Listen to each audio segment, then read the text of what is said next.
vous avez parlé de Tjibaou, des interdits. Qu'est-ce que vous entendez par là?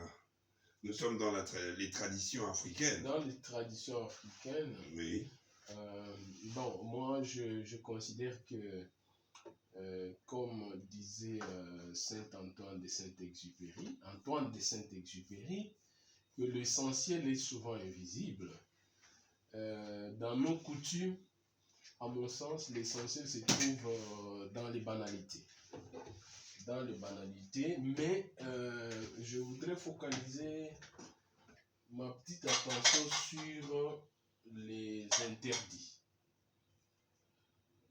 Les interdits, en fait, dans la tradition africaine, relèvent d'une certaine manière d'orienter la vie de l'homme en société. Mais malheureusement, je considère que ce n'est pas quelque chose qui prépare les gens à la vraie moralité. Je donne un exemple. Donc, je parlais de Tjibaou. Selon la tradition Luba, une femme infidèle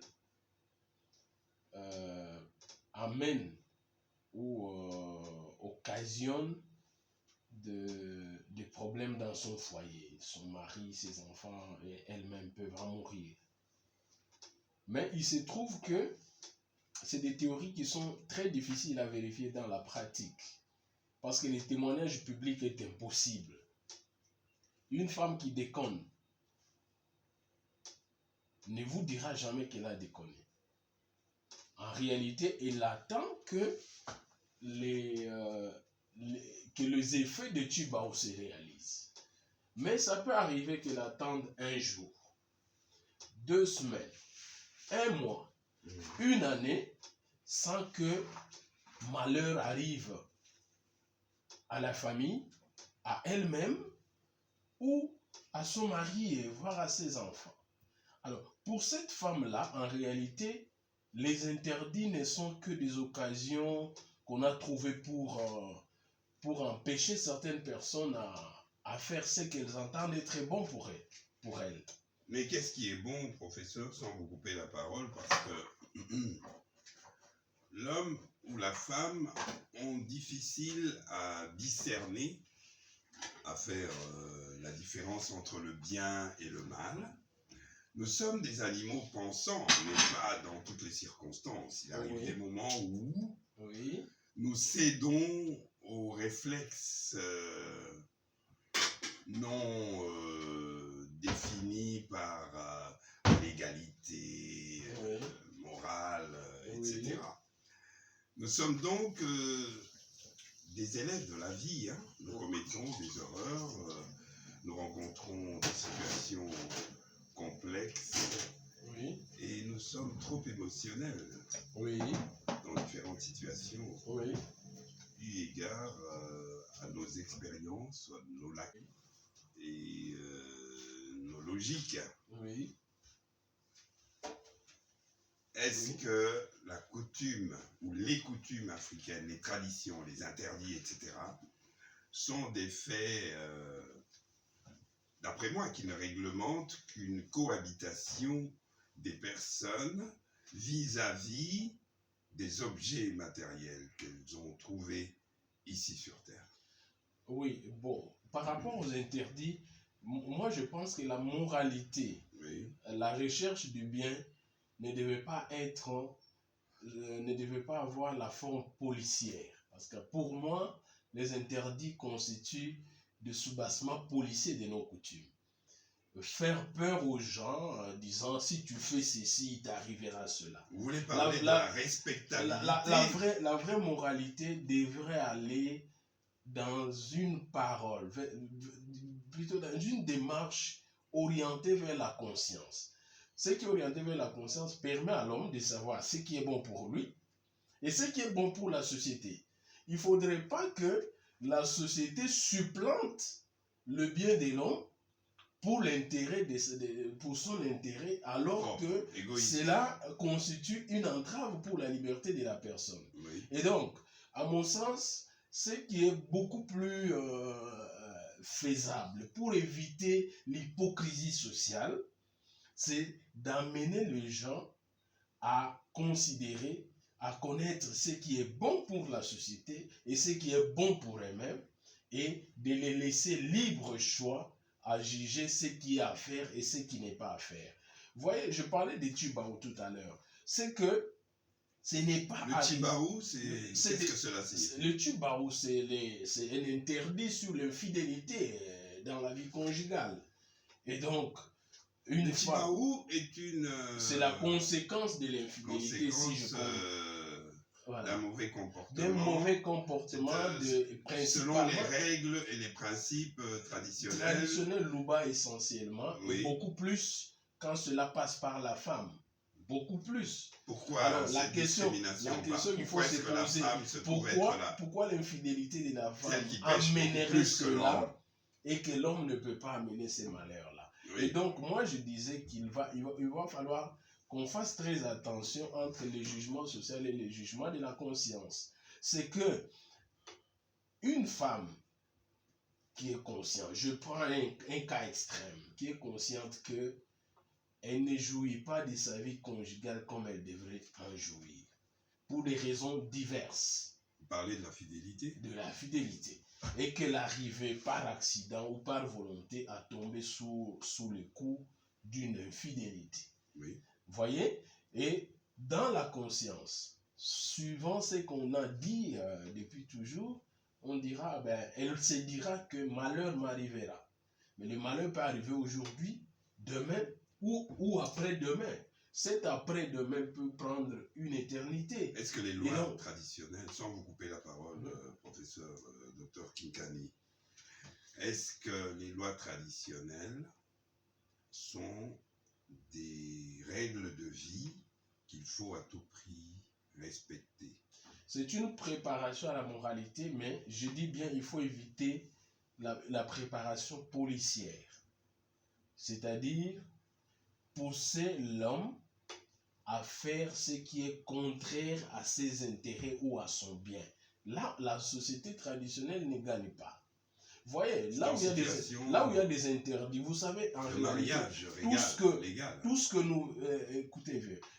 ce que nous vivons comme violation de certains principes sociaux, c'est à cause des interdits.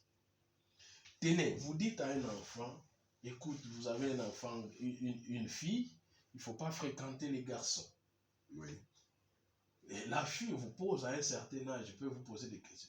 Pourquoi ne pas fréquenter les garçons? Oh non, ce n'est pas bien. Pourquoi ce n'est pas bien?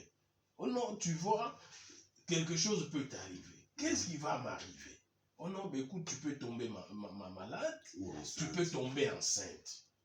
Alors, l'enfant, n'oubliez pas qu'à une certaine période, oui, la curiosité constitue une des facultés chez un enfant. Oui. Une des facultés essentielles. Mais l'enfant, en se questionnant, vous savez, dans les questionnements, il y a le faire. Oui. Il va se poser la question, mais pourquoi on m'interdit ça? Pourquoi on insiste sur ça? Et lorsqu'il y a la question pourquoi, la démarche humaine a toujours consisté à aller à la recherche de la vérité. Eh bien, c'est très souvent les interdits qui poussent, ce sont les interdits qui poussent les gens à violer les principes. À commettre des actes que la société prohibe, par exemple. Oui. Et donc, en disant, on m'interdit ça, qu'est-ce qu'il y a là-bas? La curiosité peut amener la personne à arriver, mais malheur à la société si la personne réalise que ce qu'on lui interdisait était un grand bien pour elle. Je donne l'exemple de Kinshasa. Dans la ville de Kinshasa, lorsque vous vous promenez, vous verrez partout et souvent des endroits où on a écrit Epekisami Kosuba Awa. Il est interdit de faire pipi ici. Sur la place publique. Des places publiques ou de parcelles de gens, et ainsi de suite. De peur de ne pas blesser mais vous verrez que ce sont des endroits où ça pue le plus.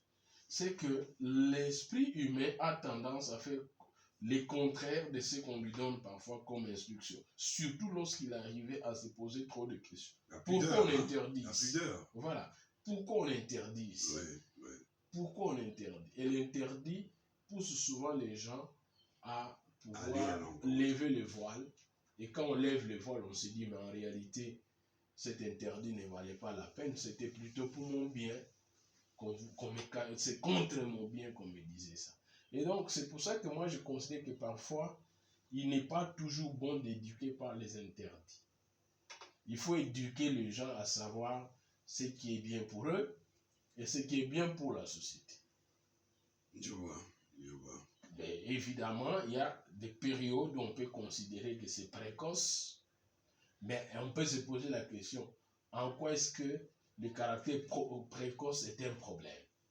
Mais si c'est trop tard, c'est aussi un problème social. C'est aussi un problème social. Donc il faut qu'il y ait le sens de la mesure, de l'équilibre. Mais vous connaissez cet adage qui dit que l'expérience de vie, la sagesse, vient avec les années. Ou Oui. peut-être pas avec les années, grâce à l'expérience qu'on a acquise à se retrouver dans des situations qu'on appelle à la logique. Or, tout le monde n'est pas apte à discerner le bien du mal. Oui. Donc, il est question d'éducation de la société. Oui. Il y a tout d'abord le fait que l'enfant est éduqué par ses parents. Quand il se retrouve dans la rue, oui, il vit autre chose que ce qu'on lui a dit par les parents. Oui. Il se retrouve dans une situation telle qu'il est appelé à discerner le bien du mal, et ce n'est pas facile. Oui. Voilà. Non, mais vous savez, en matière d'éducation, il y a plusieurs stades. Hein. Certains psychologues, même penseurs qui se sont intéressés aux problèmes de développement humain, le montrent qu'il y a plusieurs stades dans le développement de la conscience morale d'un individu. Oui. Il y a des moments où on considère que la moralité réside dans ce que l'adulte dit. Et c'est ce que nous vivons au niveau de la famille et au niveau des familles. Il ne faut pas faire cela parce que papa ne veut pas ça. Et ça, là, c'est ce que j'appelle, moi, une éducation directive. C'est-à-dire, la personne a un coach ou a un arbitre. Lorsque l'adulte dit, applaudit, l'enfant comprend qu'il a posé un bon acte. Lorsque l'adulte s'énerve, l'enfant comprend qu'il a posé un mauvais acte. Mais qu'est-ce que vous faites mais au bout de temps, on oublie qu'à ce moment-là, on ne forme pas l'enfant comme il se doit, mais on fait faire à l'enfant la volonté de l'adulte. Mais il y a ce qu'on appelle... Mais évidemment, il y a un moment où, le moment qu'on appelle le stade de coopération, où l'adulte est obligé d'expliquer à l'enfant le bien fondé des démarches qu'il propose. Et c'est à l'enfant de voir qu'est-ce qui est bon pour lui et ce qui n'est pas bon pour lui. Mais il y a un conflit de génération. Hein, je pense qu'il y a différentes sortes d'interprétations des situations qui font que pour l'enfant, la définition du bien et du mal que l'adulte applique est en déphasage avec le développement des mœurs, avec les interprétations différentes, avec le contexte, avec les années, etc. Donc ce n'est pas une chose facile pour l'enfant. Justement, c'est pourquoi je parle d'éducation directive. Et parfois, on propose qu'il y ait quand même des éducations non directives. Tenez, vous êtes à table, un enfant en train de manger, et vous lui dites, mais il ne faut pas être gourmand. Ça, ce sont des règles sociales. Ça peut être considéré comme même des règles de bonne manière, ainsi de suite. Oui. Mais vous dites à un enfant de ne pas être gourmand, vous devez vous rassurer qu'il est rassasié. Être gourmand signifie quoi? C'est manger plus que les autres, visiblement, ou être sur la droite ligne, c'est manger comme les autres. Dans tous les cas, on ne mangera jamais comme les autres. En quantité et en qualité, c'est différent. Et donc, lorsque un enfant n'est pas orienté à comprendre que lorsque vous vous sentez rassasié, il ne faut pas manger. Il faut vous arrêter. Il faut vous arrêter, c'est pour votre propre bien. Il faut qu'un enfant arrive à un niveau tel que il se rend compte que trop manger est un problème. Et nuisible. Et donc, parfois, il faut éduquer par les actes plutôt que par la simple parole. Vous n'allez pas dire à quelqu'un qu'il est gourmand et donc vous lui faites des reproches et ça signifie que ce qu'il fait est mauvais. Il est gourmand parce qu'il a mangé 2 boules de foufou et que son frère en a mangé une. Ce n'est pas ça. Le bien de la société doit aller de pair avec le bien de l'individu. C'est ça. Ouais. C'est-à-dire prêcher par les actes. Soi-même, on doit être un exemple. Absolument. Et laisser ressortir chez les enfants ou chez l'enfant ce qu'il a de plus particulier. C'est pourquoi certains philosophes conseillent même que l'éducation tienne compte que ce soit en fait une éducation ludique, c'est-à-dire une éducation qui tient compte de l'utilité. Tout n'est pas utile pour tout le monde de la même manière. Et c'est pour ça que moi je dis souvent, il faut parfois écouter, comme disait Birago Diop, parfois il faut écouter beaucoup plus les choses que les êtres. Parce que la nature nous éduque d'une façon ou d'une autre. Nous échouons dans beaucoup de nos manières d'éduquer parce que nous voulons faire de la duplication. Parce qu'on veut faire de la duplication. On veut que son fils parle français comme moi, alors que le français ne lui est pas utile pour lui. En fait, professeur, voilà. Pour faire allusion aux langues, comment expliquer que 2 Chinois qui s'entretiennent dans leur propre langue, tandis que 2 Africains qui se retrouvent dans n'importe quelle situation donnée s'expriment dans une langue étrangère, celle issue de la colonisation, alors que nous avons beaucoup de langues africaines, nous avons plus de 450 dialectes et langues. Bon, sans vous interrompre, je ne pense pas que ça relève d'une colonisation culturelle, mais nous, c'est le cas vous et moi, nous pourrions parler en lingala, en kikongo, en swahili ou bien en chiluba, qui sont les langues de chez nous, mais il y a aussi ce qu'il faut reconnaître, les moments de l'appropriation. Le français que nous parlons, vous et moi, ce n'est pas le français du colonisé, mais c'est le français que nous avons trouvé comme un héritage culturel, matériel qui était là. Et nous ne parlons pas pour les autres, mais c'est pour...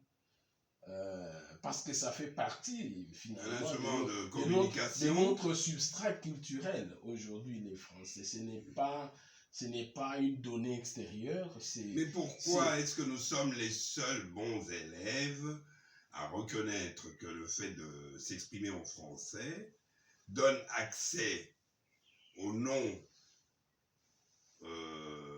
lingalophones ou swahiliphones, aux blancs qui puissent être en mesure de comprendre, de suivre, etc. Mais pourquoi est-ce qu'au jour d'aujourd'hui, après 60 ans ou 70 ans de colonisation, nous ne trouvons pas sur 10 Français 2 qui s'expriment en lingala ou en swahili, quand bien même ils seraient nés au Congo, Kinshasa. Oui, ben, vous voyez, il ne faut pas prendre ça comme des reproches à nous faire nous-mêmes. Il faut plutôt peut-être parler de l'incapacité des autres à apprendre des autres. Nous, le français, nous l'avons appris des autres. Nous sommes donc des polyglottes. On est des polyglottes. Nous apprenons des autres et par appropriation, nous en faisons notre héritage culturel. Mais ce qui ne signifie pas qu'il y a abandon de ce qui nous est plus traditionnel. Et donc, avec nos langues, il y a une relation historique, une relation traditionnelle, une relation ontologique même, parce que c'est dans notre être. Les noms que nous portons, ce sont nos langues. Ce sont des noms d'emprunt. Ce sont nos langues. Nos langues, nos noms, ce sont nos langues. Des noms d'emprunt. Lorsque je dis Ilunga, Ilunga a un sens dans la langue. Mais quand vous dites Constantin, c'est un nom d'emprunt. Bon, le prénom, je parle des noms, je ne Des parle noms. pas des prénoms. Oui, des Je noms parle des noms. authentiques. Donc, c'est là qu'il y a la dimension ontologique parce que nous sommes ce que nous sommes aussi par nos noms. Et donc, je peux librement... Comment s'appellent vos enfants, votre fils aîné? Ben, Kinkani Lunungulu Nzambi. Et le deuxième? Et Kinkani Ladissa Mouravière. Que veut dire Mouravière? Mouravière, c'est... Ciao! Mouravière, c'est l'homme fin. L'homme fin. Mouravière, l'homme poli, c'est de quelle origine? C'est dans le Kisakata. Kisakata. Voilà, la langue de ma femme. Vous voulez dire que vous avez eu l'intelligence de donner des noms issus de votre culture, issus des membres de votre famille et non des noms d'emprunt comme c'est le cas avec... Non du tout. Moi, j'ai effectivement, vous avez raison, j'ai hérité les noms que porte mon père, c'est Kinkani, qui est le nom de mon père et que mon père m'a donné. Oui. Mais moi, en devenant père, je me suis dit, il faut donner des noms programmes parce que le nom doit incarner une vie. Le nom doit incarner une orientation pour la personne qui les porte. Et l'origine aussi. Et donc, pour moi, chaque enfant a son nom. Et son nom-là, je le considère comme son programme de vie. Et son homonyme. C'est son nom à lui. Qui émane d'où? Qui émane de ma culture. Je vais voir, par exemple, si je veux dire que cet enfant sera, disons, je veux que cet enfant soit un homme grand, intelligent, je vais chercher qu'est-ce que signifie l'intelligence dans ma langue. D'accord. Et je donne, par exemple, qu'est-ce que la sagesse? La sagesse, c'est Nduka. Et mon frère aîné, c'est en Kiyaka. Mon frère aîné, celui qui vient juste avant moi, s'appelle Nduka. Moi, je m'appelle Kinkani Mvunzi Kamosi. Chaque nom, ça signifie? Mvunzi, c'est une sorte d'alluvion. Vous voyez, quand vous êtes dans une cour d'eau, oui. Il y a parfois un endroit où les feuilles mortes qui sont dans l'eau s'entassent. Oui. Ça s'entasse, donc ça forme un bloc. Oui. Et ça ne salit pas l'eau. Vous le voyez à distance qu'il y a des feuilles noires dans l'eau. D'accord. Et ces feuilles ne vous empêchent pas de pouvoir puiser de l'eau pour boire, ainsi de suite. Mais seulement lorsque vous mettez votre pied là où elles sont entassées, vous salissez tout. C'est ça. Et donc, Mvunzi signifie, bon, c'est des gens, quelqu'un de généralement calme, mais vous en sentirez les effets lorsque vous le provoquez. Voilà. Parce qu'il salit tout. Vous n'allez ni vous laver, ni boire. D'accord. Et donc, pour revenir à mes enfants, l'aîné s'appelle Lunungulu Nzambi, qui signifie victoire de Dieu. Et donc, c'est un nom en contexte. Et là, vous parlez de quel Dieu? Le Dieu il y a des pas, colonisateurs, il y a ou pas bien de le Dieu. Dieu traditionnel. Je suis philosophe moi-même, il n'y a pas de Dieu de blanc. Vous êtes philosophe selon le code européen et non selon le code africain. Ben, je suis africain, donc quand je fais la philosophie, je la fais comme africain, authentiquement comme africain, en partant des problèmes africains et de la vie africaine. Que dites-vous de deux papes? Le pape allemand et le pape actuel, agenouillés sous la statue d'une Vierge noire, tenant en main un enfant noir qui est Jésus. Ça témoigne de l'universalité de Dieu. Ça veut dire? Dieu est un et multiple. Mais pourquoi est-ce que l'Église catholique a proclamé un Dieu des Blancs? C'est une image. Dieu, s'il faut parler de Jésus, c'est une incarnation. Et en fait, là, ce serait à rentrer dans le conflit des races, ce qui n'est même pas un débat important, parce qu'au-delà de la race, il y a un dénominateur commun, c'est l'homme. Cet homme, ces Jésus-là pouvait être noir, jaune, blanc ou roux. Eh bien, ce que nous retenons tous, c'est qu'il s'est fait homme. Et moi, je m'appelle homme, c'est que Jésus pouvait avoir ma couleur. Il pouvait avoir la couleur d'un jaune comme la couleur d'un blanc. Mais pourquoi est-ce que Mais c'est un. Et dans le un, il y a l'humanité et c'est notre dénominateur commun. Bien sûr, je crois que ce que vous venez de développer là-bas est un signe de l'universalité. Mais si nous regardions, nous mettions sous la loupe ce que nous, enfants, avions appris depuis la première communion, on nous a appris que le Fils de Dieu, qui s'appelle Jésus-Christ, était blanc et que sa mère, la Sainte Vierge, était aussi blanche. Pourtant, parmi les rois mages qui sont allés apporter des présents à la Sainte Vierge, on a constaté qu'il y avait aussi un roi noir. J'ai l'impression que l'histoire a menti du fait que l'on a découvert que Jésus-Christ, qui est un prophète, qui n'est pas Dieu, qui serait son représentant sur terre, s'est retrouvé sur des tableaux hiéroglyphiques qui sont dans la pyramide de Pharaon, Osiris. Ouais. Mais est-ce que c'était important pour qu'aujourd'hui, enfin, l'Église catholique reconnaisse que Jésus, le Fils ou le représentant de Dieu, ce prophète, était bel et bien noir? N'est-ce pas là un péché d'avoir falsifié l'histoire? Globalement, moi je suis de ceux qui ne croient même pas à l'existence des couleurs parce que c'est équivoque. C'est équivoque. Même quand nous disons noir, blanc, jaune, roux, pour parler par exemple de race, vous constaterez que même l'éducation que nous avons reçue nous contredit ou est ignorante de tout ce que nous mettons comme contenu à ces expressions. Tenez, tel que vous êtes là, si j'appelle un enfant de 3 ans ou 4 ans qui sait déjà parler, je lui demande ce qu'il y a de noir en vous. Oui. Il me citera certainement votre borsalino. Oui. Il me citera sûrement votre pantalon, Oui. votre débardeur. C'est ça. Mais votre peau, je ne sais pas si cet enfant sera capable de dire que c'est une peau noire. Voilà. Mais en fait, ceux qui ont défini les couleurs. Et donc, même sur le plan des définitions, Oui. il y a tellement d'incertitudes qu'il y a lieu de se poser la question s'il faut se perdre dans ces théorisations. Oui. Moi, je ne suis pas noir.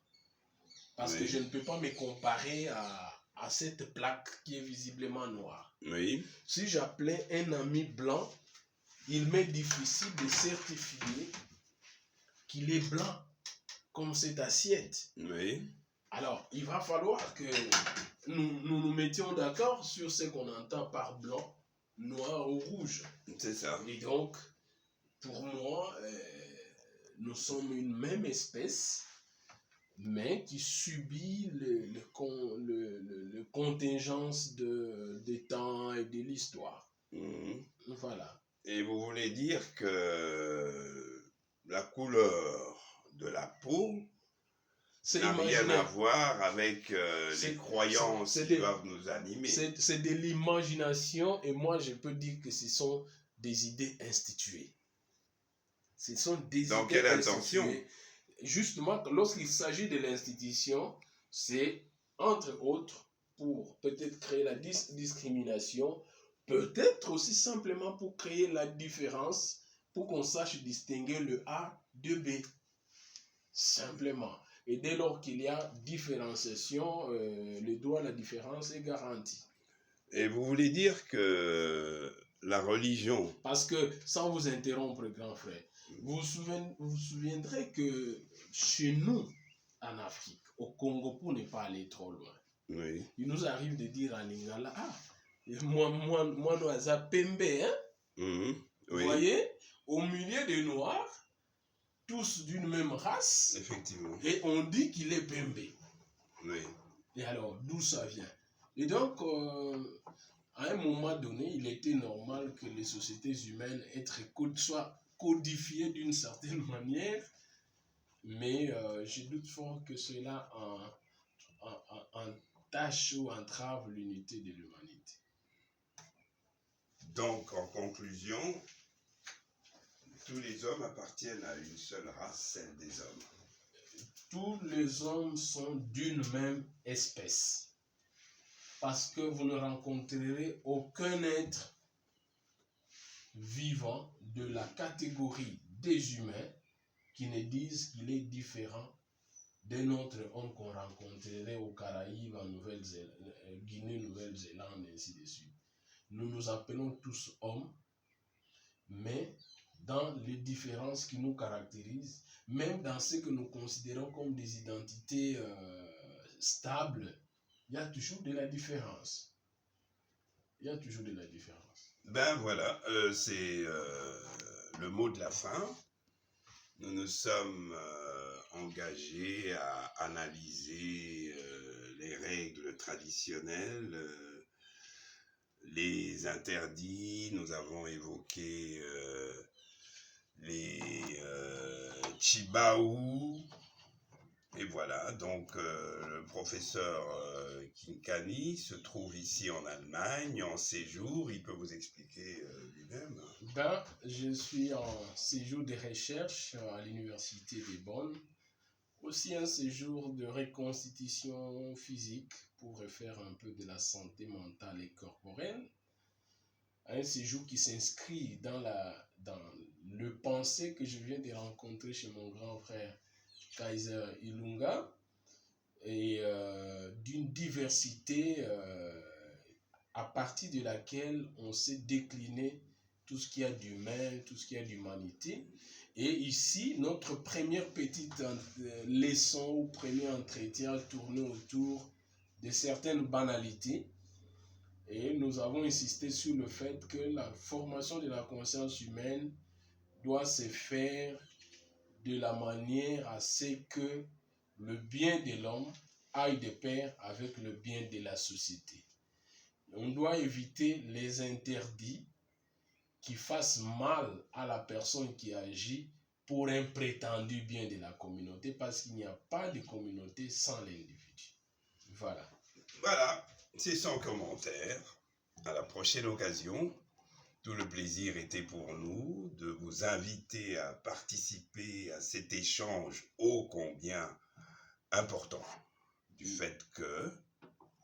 Oui, professeur, vous vouliez dire... Non, merci. Je voulais vous remercier pour avoir réveillé quelques intuitions qui sommeillaient encore ce matin chez moi.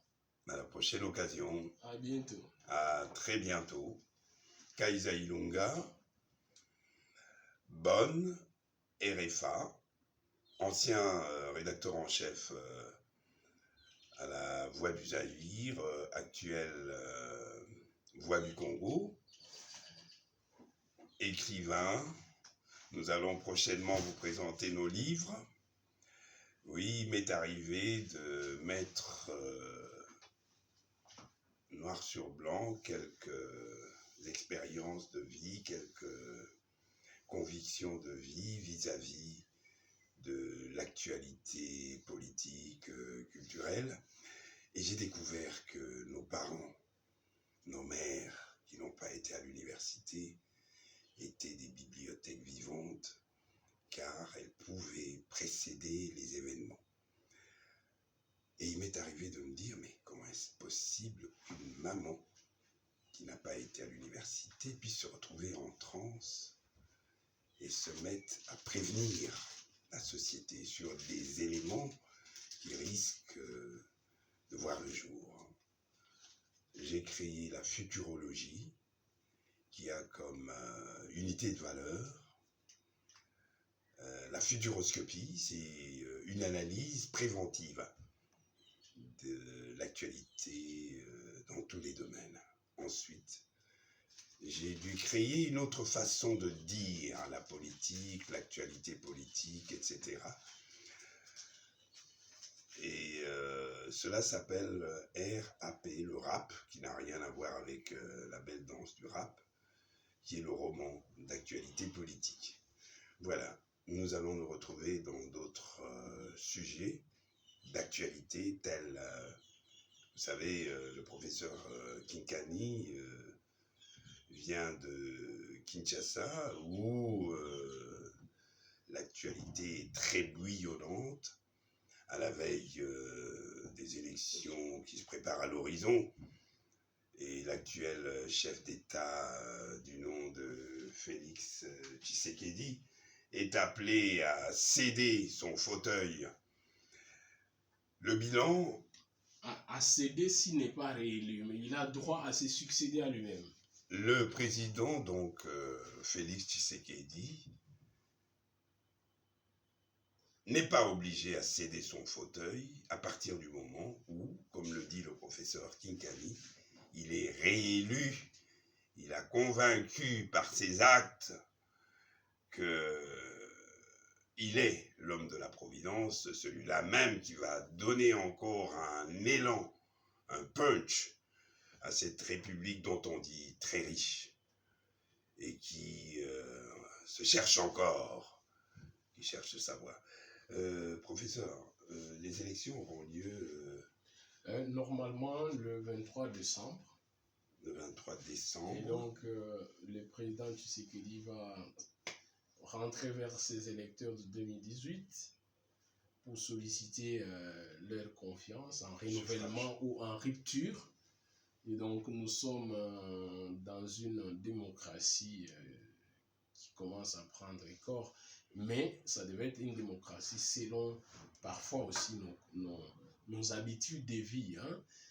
Mais je crois que c'est mieux qu'on en parle une autre fois. Parce qu'il faudrait que nos institutions politiques aillent de pair avec nos mœurs.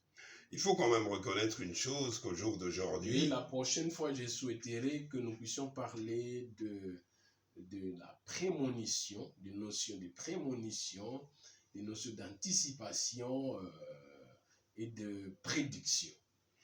Effectivement, cela fait partie de la futurologie dont je suis le créateur. Voilà. Tout le plaisir était pour nous. Nous allons donc analyser très prochainement la situation politique qui prévaut au Congo. Et bien entendu, cette période où les partis politiques sont en train d'aiguiser les armes afin de se présenter devant les électeurs. Et nous avons des échos très favorables du fait que la République démocratique du Congo, depuis la prise du pouvoir de Félix Antoine Tshisekedi, qui a pris du poil de la bête, depuis que le président Félix Tshisekedi est venu au pouvoir, on a enfin entendu que le Congo était en train de colmater les brèches. Une armée puissante était en formation pour défendre l'intégrité territoriale qui était violée et par les pays voisins, car vous n'êtes pas sans savoir que la République démocratique du Congo est enclavée. Elle est entourée par, si je ne m'abuse, 9 pays. 9 pays africains qui devraient être des pays amis. Mais le Congo étant ce qu'il est, qui regorge d'énormes potentialités de richesses, etc., dont le Congolais n'a pas encore vu ni goûté, Félix Antoine Tshisekedi a pris à cœur ce problème pour que ce pays s'impose dans le concert des nations et que les voisinages ne lui imposent pas ses lois et que les voisinages n'en fassent pas un grenier où tout le monde viendrait pour puiser et jeter à l'extérieur. Voilà pourquoi le Congolais d'aujourd'hui peut se sentir quand même propriétaire de quelque chose. On sent que quelque chose se prépare. Félix Antoine Tshisekedi va se porter candidat.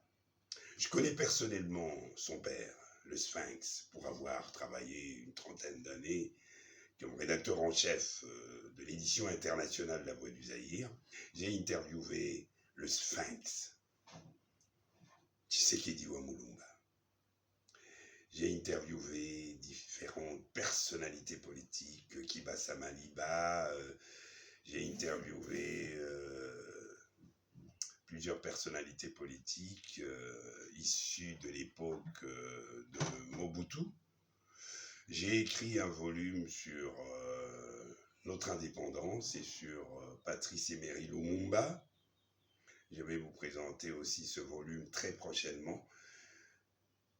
Donc, c'est vous dire que la République démocratique du Congo est une république qui jouit aujourd'hui d'une identité qui est ragaillardie dès par le fait que le président Félix s'est investi à redonner ses lettres de créance à la République démocratique du Congo. Il faut le reconnaître. Il faut reconnaître qu'il y a un colmatage qui veut que l'on chasse les démons du tribalisme et que l'on chasse, disons, les démons qui n'acceptent pas une démocratie ouverte, une critique ouverte. Il y a eu quelques démonstrations, mais tant bien que mal, la paix était préservée. Voilà, chers internautes, nous disons à très bientôt. Portez-vous à merveille.